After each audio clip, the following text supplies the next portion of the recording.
I'm 93 years old. I've been alone in this apartment for 20 years.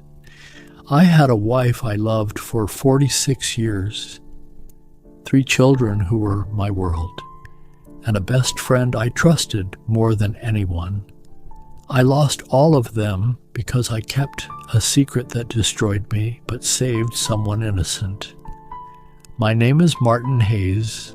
I married Carolyn in October 1957 at St. Mary's Cathedral in Portland, Oregon. I was 27, she was 24. We bought a small apartment on Morrison Street for $6,800, every penny we had. I worked as an electrician at Pacific Power for 35 years. Good, honest work. David came in 1960, Susan in 1962, Emma in 1966, 3 kids in an apartment too small for 5 people. But it never felt cramped because it was full of life. Shoes by the door, dishes in the sink, homework on the table, constant, beautiful noise. I thought I'd built something unshakable, a marriage, a family, a life. But pride makes you think the ground beneath you is solid when it's already cracked and crumbling.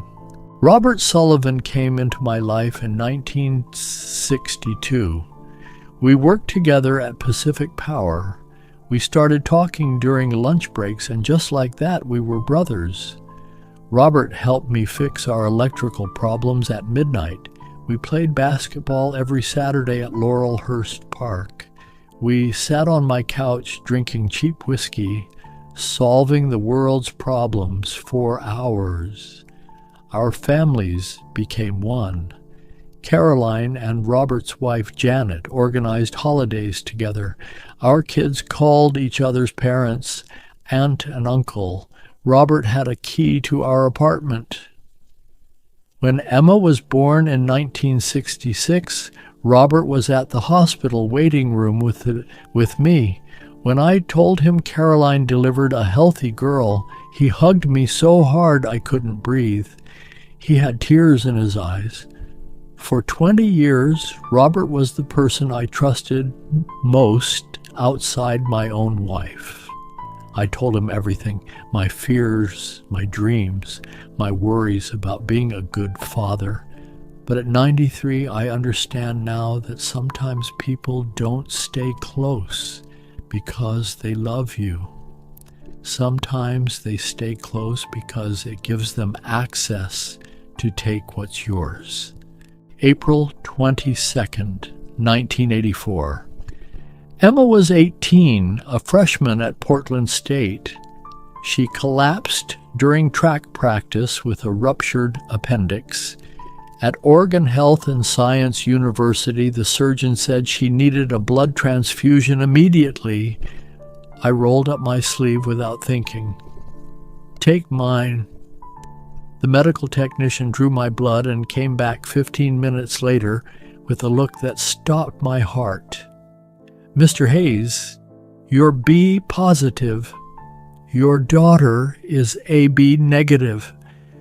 You cannot be her biological father." The floor disappeared beneath me. Emma got her transfusion from the blood bank. She recovered in a week. But I was not fine.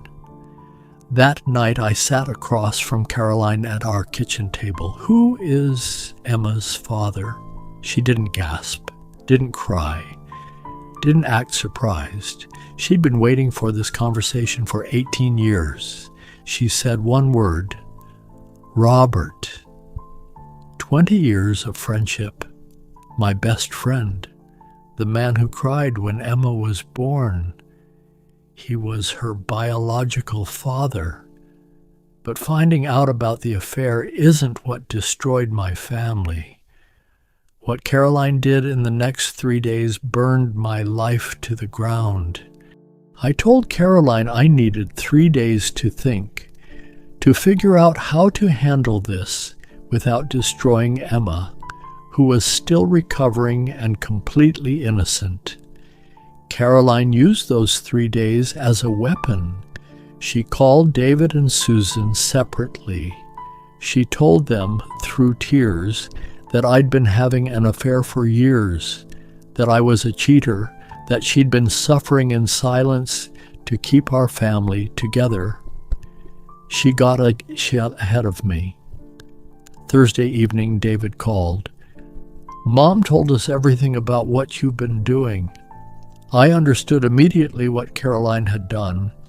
She'd claimed the victim narrative first.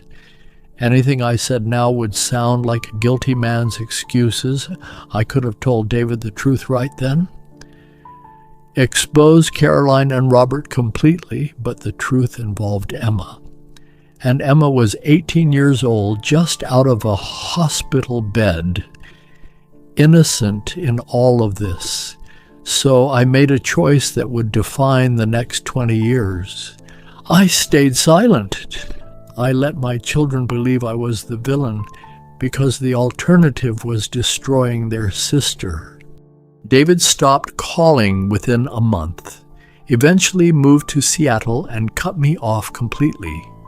Susan came once, stood in our living room and said, "I might stay in contact if you just admit what you did and apologize." I said, "I have nothing to apologize for." She walked out. I didn't see her again for 42 years. Emma stayed close to Caroline. She didn't know the details, just that her parents were having problems. She gravitated toward the parent who was crying. Caroline and I stayed married but lived like strangers, separate rooms, barely speaking. I refused to leave and give Robert any chance to step into my life. Robert kept working at Pacific Power like nothing happened. He'd see me in the halls and nod, sometimes say, "Hey, Martin." He watched my family fall apart, watched my children turn against me, and he never said a word. For 19 years, I lived in this silence. Caroline died in 2003. After that, it was just me. Alone for 20 years, carrying a truth that cost me everything. 6 weeks ago, Robert died. Heart attack. He was 88. 3 weeks later, Janet knocked on my door holding a manila envelope. "I found something," she said, trembling. Hidden compartment in his desk. Inside were dozens of letters between Robert and Caroline from 1965 to 1984. Love letters detailing their affair. Photographs of them together. Robert holding baby Emma. One letter from March 1966 said, "I felt her kick today. Our daughter." Janet was crying. "I never knew Martin, I swear." I believed her. I asked her to send copies to David and Susan. Not Emma, not Chet. 2 days later, Susan called. "Daddy?" She hadn't called me that in 42 years. "Daddy, I'm so sorry. Mom lied to us. We should have believed you." Then David called, barely able to speak. "Dad, I'm so sorry." For 42 years, I'd been the villain, the cheater, the man who destroyed his family. And now finally they knew the truth. At 93 years old, I had my children back. 42 years. Too late. Emma still doesn't know. She's 59, lives in Eugene, works as a school librarian. Every other Sunday she calls and says, "I love you, Dad." Those words are the only thing I have that isn't broken. Susan visits twice a week now, brings groceries, sits with me, apologizes over and over. David calls weekly from Seattle, wants to visit soon with his kids, grandchildren I've never met. We're rebuilding something that was demolished 42 years ago. But Emma doesn't know. David and Susan think we should tell her that she deserves the truth. Maybe they're right. But I'm 93 years old. I've been protecting that girl since 1966. I held her when she was born. I taught her to ride a bike. I walked her down the aisle at her wedding. I'm her father, not Robert. Last Sunday, Susan held my hand.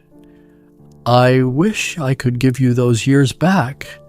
I said, you're here now. That's what matters. For the first time in 42 years, I'm not the villain. I'm just Dad.